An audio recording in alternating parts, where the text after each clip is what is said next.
Oka ivavaka isika. Ry Andriamanitra rainay io, faly ny fonay, misaotra anao noho ity maraina ity. Isaorana anao koa ny amin'ny nanirahanao ny fanainao masina ho eto amin'izao tontolo izao. Ary raha tsy teo izy dia nanamary tena mandrakarivo zay. Raha tsy teo izy dia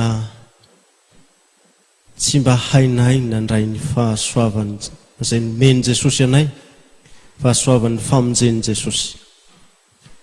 Dia misaotra anao zay no ity maraina ity, izay azona mandre ny teninao mba hitondra famelombelomana avy amin'ny fanatrehan'ny fanahy masina, ary ny asa mahery izay ataony amin'ny alalan'izany teninao zany. Mangataka anao indrindra Jesosy ny mba hitenenanao aminay araka ny fombanao, amin'ny anaranao no angatana izany. Amen. Ny tenin'Andriamanitra izay anjarantsika amin'izao maraim-baovao izao dia ao amin'ny Jaona 9:20, andininy 5 ka hatramin'ny 5:20. Jaona 9:20, andininy 5 ka hatramin'ny 5:20. Mivaky toy izao ny teny amin'ny anaran'i Jesosy: fa ankehitriny makany amin'izay naniraka aho, ary tsy misy aminareo manontany ahy hoe ankaiza ianao, fa satria nilaza izany taminareo aho dia vontony na alahelo ny fonareo. Fa izao milaza ny marina aminareo, mahatsara anareo ny fialako. Fa raha tsy hiala aho dia tsy ho avy aty aminareo ny mpananatra. Fa raha andeha aho dia iraiko aty aminareo izy. Ary raha tonga izy dia ampiaiky izao tontolo izao ny fahotana sy ny fahamarinana ary ny fitsarana. Ny fahotana satria tsy mino ahy izy, ny fahamarinana satria makany amin'ny ray aho ka tsy mahita intsony ianareo, ny fitsarana satria ny andriana n'izao tontolo izao dia efa voatsara. Mbola manana zavatra maro lazaina aminareo aho, nefa tsy zakanareo ankehitriny. Fa raha tonga ny fanahin'ny fahamarinana dia izy no hitaridalana anareo ho amin'ny marina rehetra. Fa tsy hiteny ho azy izy, fa zay ho reny dia ho lazainy avokoa, ary ny zavatra ho avy aza dia ambarany aminareo. Izy ankalaza ahy fa handray avy amin'ny ahy izy, ka nambary izany aminareo. Zay rehetra nanany ray dia ahy avokoa, koa izany no nilazako fa mandray avy amin'ny ahy izy, ka hanambary izany aminareo. Ray masino manamasinana amin'ny famarinana, ny teninao ny famarinana. Amen. Ry havana malala ho aminareo rehetra ny fahasoavana sy ny fiadanana avy amin'Andriamanitra rentsika sy Jesosy Kristy Tompo. Amen.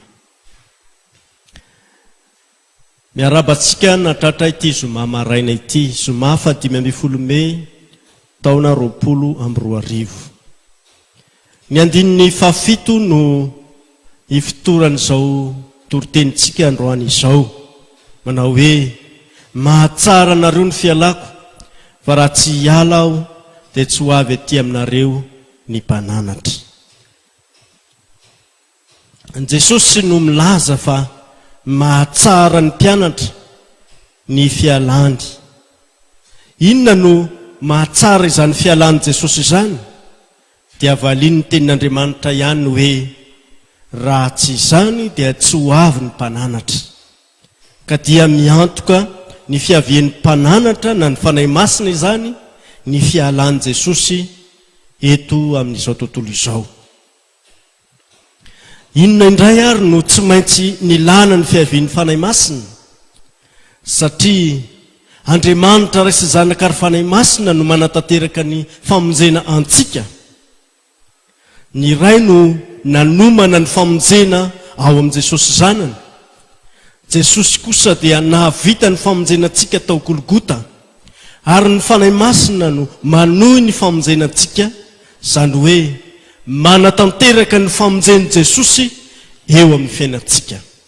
Tsy ho voarain'ny olona an-tanana izany famonjena vitan'i Jesosy tao Golgota izany raha tsy teo ny fanahy masina. Arak'izany dia tsy avelan'Andriamanitra raisy zanaka ary fanahy masina tsy ho voavonjy isika, fa manao izay hevitra rehetra atanterahany zany famonjeny zany amin'ny fiainantsika. Ny ray mamela ny elontsika ao amin'ny zanany malalany, ary ny fanahy masina no mampianatra sy manazava amintsika izany famonjena ao amin'ny Jesosy izany.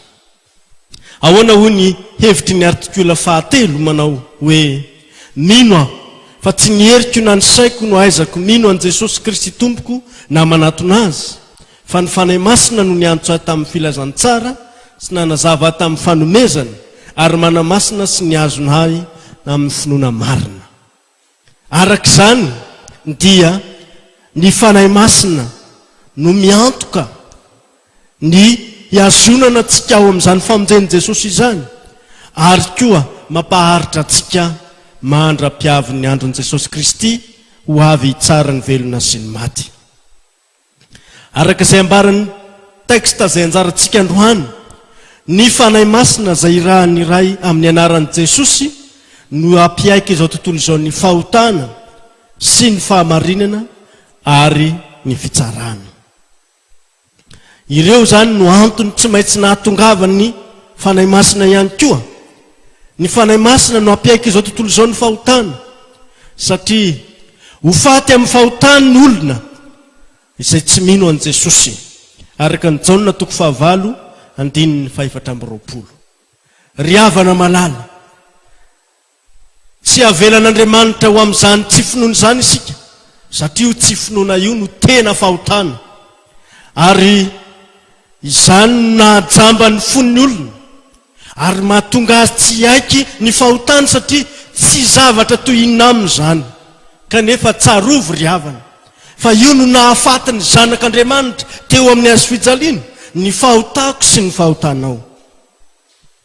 Koa dia mila ny fanazavan'ny fanahy masina ny fotsika mba hiakentsika ny fahotantsika. Ka hanao tahaka ny Davida hoe ny fahotako nambarako taminao, ary ny heliko tsy mba nafeniko.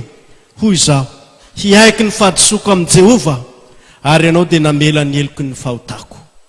Salamo 2:5.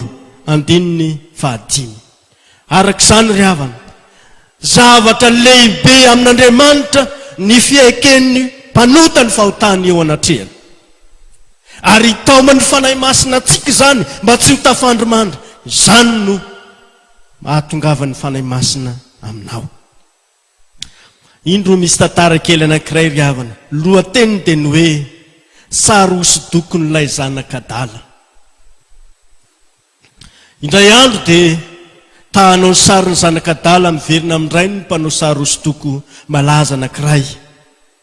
Nieritreritra izy aloha hoe atao ahoana ny sarin'ilay zanak'adala, toy inona reny bikany, ary manao ahoana ny fitafiany. Teo am-peritreretana izany indrindra izy ry havana, dia nahatazana lehilahy anankiray mahia, ratsiratsy bika, mitafy vorodamba. Toa nisy feo ny bitsika taminy nanao hoe io no izy. Dia nanatona azy ilay mpanao hosodoko. Rehefa vita ny fifampiarabana, dia nolazainy fa maniry mba hakasary azy izy, ary omeny volabe izy amin'izany. Faly aoka izany ilay lehilahy mahantry. Rehefa avy ny fanome fotoana teo izy roa, dia nisaraka. Dia nieritreritra ilay olo mahantra hoe halaina sary aho, hatao sary aho, kanefa ireto fitafiako rovodrovotra sy ratsy ery, andeha hindrana amin'ny namako aho. No ny tonga tany amin'ilay mpanao sary hosodoko izy, dia nilazany hoe ry sakaiza, ianao sy ny vorodambanao no nitadiaviko, izay tena toetranao no tiako ho entina eto amiko, fa tsy izao ianao mamboamboa tena amin'ny haingo nindramina izao. Ary mba toy izany koa isika ry havana, tsy zakatsika ny iseho amin'ny tena toetratsika, afepenina fatratra ny tsiny sy ny kilema tsy ho hitan'ny olona manodidina atsika. Izany no atao hoe fiatsaram-belatsihy. Fa anio raha avy iseho eo anatrehan'Andriamanitra isika, dia asainy hiaiky ny fahotantsika zay vitantsika rehetra. Ny fanahy masina ne hampiaiky anao ny fahotanao, ahazoanao famelan-keloka. Ary tsy zany ihany fa fifaliana ao amponao, fifaliana lehibe, satria araka ny ten'Andriamanitra hoe sambatra zay voavelany elona, sambatra zay tsy sainy Jehovah eloka ary tsy misy fitaka ny fanahana. Ry havana malala, ny fanahy masina koa dia ampiaiky izao tontolo izao ny fahamarinana. Inona no hevitra izany? No hamarinan'Andriamanitra amin'ny fiakarany Jesosy. No hamarinan'Andriamanitra amin'ny fiakarany any an-danitra Jesosy. Satria nahoana? Tsy mendrika ho elony izy, nefa dia no elony sy ny adiony, no elony ny mpanota. Fa na dia maty azy izy dia natsangan'Andriamanitra ka nasehony tamin'ny olona, fa marina io Jesosy io. Ary zany fahamarinan'i Jesosy izany no asain'ny fanahy masina ho ekena, satria fanahy ny fahamarinana ny fanahy masina, ary mbola manambary izany fahamarinan'i Jesosy izany izy. Ary zao Jesosy hiala amin'ny mpianatra izao dia milaza fa marina izy, satria raha tsy marina izy dia tsy nitsangana tao am-pasana ary tsy hiakatra ny an-danitra akory. Izany indrindra ary no ilazan'ny tenin'Andriamanitra amintsika sy hitaomany antsika fa izay mino an Jesosy dia ho tafiany Jesosy ny fahamarinana, ary mandrakizay no andrakofany antsika izany fahamarinana izany.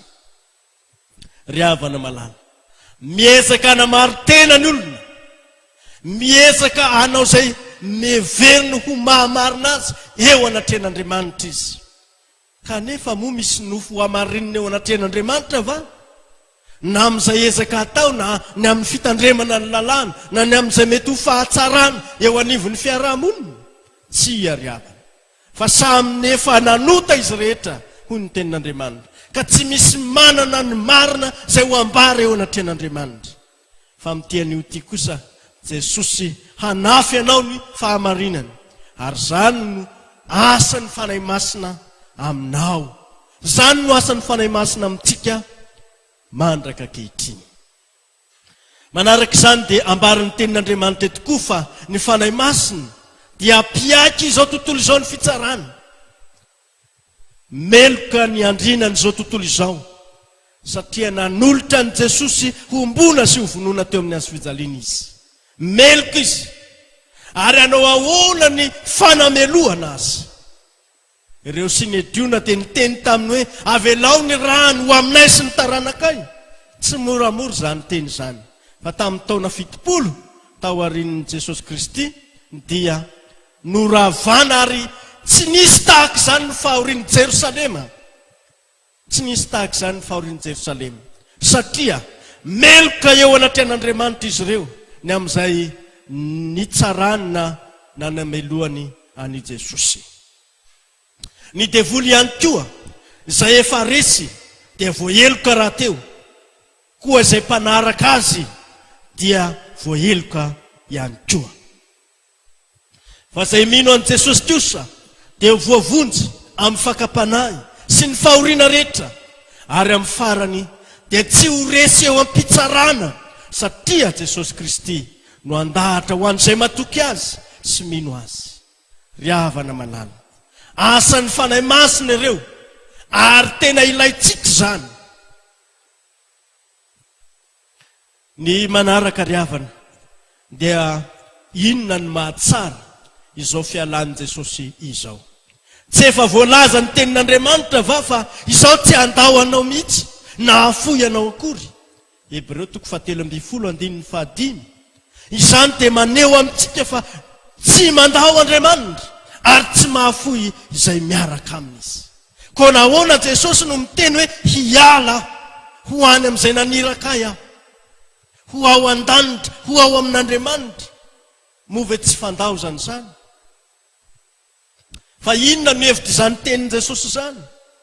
Zavatra roa ry havana no entiny izany tenin'Andriamanitra izany dia izao: rehefa tsy eo amin'ny itsony Jesosy, rehefa tsy eo amin'ny amin'ny fomba hita maso itsony Jesosy, dia ho zatra iaino ny teniny amin'ny finoana ny mpianatra. Io no mahatsara ny fialan'i Jesosy eo aminy. satria handeha amin'ny finoana izy ireo fa tsy handeha amin'ny fahitana intsony. Zany no mahatsara. Ary io ny taoman' Jesosy atsika koa hoe aza osan'izay tsy mino fa minoa, satria Tomasy tsy nino raha tsy nitsapa sy nahita. Fa ianao kosa dia tao amin'ny tenin'Andriamanitra mba handeha amin'ny finoana, satria ny finoana no amonjenantsika ny finoana any Jesosy. Izany no mahatsara ny tsy ahitana an' Jesosy vatana araka izay eritreretan'ny olona. Izany no maha-Andriamanitra azy raha teo fa asehony aminao amin'ny alalan'ny teniny ny fitiavany sy ny famindram-pony. Ary izany mahamarina ny hoe izao tsy andahoanao mihitsy na afoy anao akory. Tsy ny hoe hahita azy ka hamonjy anao amin'izay mety ho fampiretana na zavatra manahirana anao, fa izao ny finoanao izay matoky azy hamonjy anao amin'izany zavatra zany, zany no tadiavin'Andriamanitra. Ny zavatra faharoa dia izao, ho fitehirizana ny mpianatra izany fandaozan' Jesosy azy izany, satria ilay tompony hery sy ny fahefany no mandray ny seza fiandrianana, araka izay ambaran'i Jesosy ihany hoe miditra amin'ny voninahiny. Jaona 7:9-7. Izany fidiran'i Jesosy amin'ny voninahiny izany, zany indrindra no fitehirizana ny mpianana, satria ilay tompony hery sy ny fahefana no tonga manapaka ny zavatra rehetra, koa afaka androtsaka ny fitahirana sy izay rehetra ilainy mpianatra, araka izay anambarana azy eto. Eto ny tenin'Andriamanitra dia maneho miariary fa Andriamanitra ilay mahatoky sy marina izay nahavita ny famonjeny tao amin'i Jesosy, dia mbola maniraka ihany koa ny fanahy masina hahatonga n'izao tontolo izao mba ho voatahiry ihany koa ao amin'izany fahasoavan'ny famonjen'i Jesosy izany. Araka ny voalazan'ny anjely fa Jesosy izay nampiakarina ny ala taminy ho any an-danitra iny dia mbola ho avy tahaka ny nahitana azy miakatra ho any an-danitra, araka ny asan'ny apôstôly 2:1-20. Izany dia maneho fa tsy mandao Jesosy, ary raha niakatra azy izy dia voalazan'ny tenin'Andriamanitra fa namboatra fitoerana ho an'ny mpianatra sy ny mpanaraka azy, ary koa ho avy indray handray ny mpianany hiara-monina aminy mandrakizay. Ka dia marina ny tenin'Andriamanitra fa tsy andao anao na afoy anao akory izy. Ry havana malala, mety sy azontsika tanterahana tokoa, ary zavatra ilaina amin'izao fiainana izao ny hanahakina ny fiainantsika amin'Andriamanitra, koa akino aminy ny fiainanao, ary aza mahafoy ny fandraisanao ny tenin'Andriamanitra, fa izany no iasan'ny tenin'Andriamanitra, iasan'ny fanahy masina aminao, ary izany indrindra no ampahiresany ianao mba tsy tanondrika amin'ny zavatra maro samihafa eto amin'izao fiainana izao. Izy ilay maniraka ny fanahy masina no ampahery atsika, ary ny fanahy masina, ilay fanahy pampahery, ilay fanahy mpananatra, hampahery sy hananatra atsika mba hibanjina hatrany ny famonjen'i Jesosy. Amen. Voninahitra ny eo an'Andriamanitra ray sy zanaka ary fanahy masina. Amen. Raiso ny fitahina. Ny fahasoavan'i Jesosy Kristy Tompo, ny fitiavan'Andriamanitra ray, ny firaisana amin'ny fanahy masina ho aminareo rehetra ny Amen.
zay dia efa full taona maro fahatserovana t-shirt polo sweat capuche amin'ny endriny sy loko maro samihafa ary efa so ny komandinao ao Antananarivo ao Fianarantsoa ao Ambatondrazaka ary ao Mahajanga.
Ire